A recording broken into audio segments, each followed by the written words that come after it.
वातावरणाचा परिणाम आहे का साखर उद्योग कुठल्या मागे पडतोय महाराष्ट्राचा? नाही, जे अपेक्षित धरलं होतं आपण 24-25च्या गळीत हंगामामध्ये, त्यामध्ये जवळपास महाराष्ट्रामध्ये 30 ते 35 लाख मेट्रिक टनाचं उत्पादन कमी झालेलं आहे आणि ओव्हरऑल देशामध्ये सुद्धा उत्पादन कमी झालेलं आहे. त्याची दोन कारणं आहेत.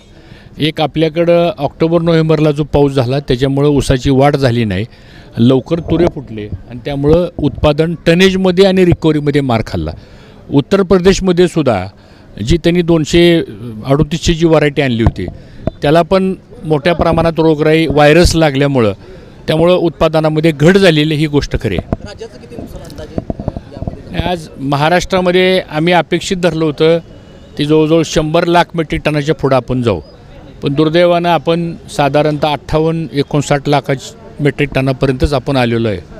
त्यामुळे जवळपास 30% उत्पादन महाराष्ट्रातलं कमी झालेलं आहे आणि ओव्हरऑल देशातलं उत्पादन हे साधारणतः 22 ते 23% कमी झालेलं आहे. पुढच्या वर्षीची परिस्थिती आता साधारणतः महाराष्ट्रामध्ये बरी राहील आणि आपण 100-110 लाख मेट्रिक टनाच्या पुढं जाऊ असा आजचा अंदाज आहे. परंतु अजून आता मान्सून कसा येणार आहे, आता 103% पावसाचं प्रमाण आहे हे सगळ्याच IMDनी सांगितलेलं आहे.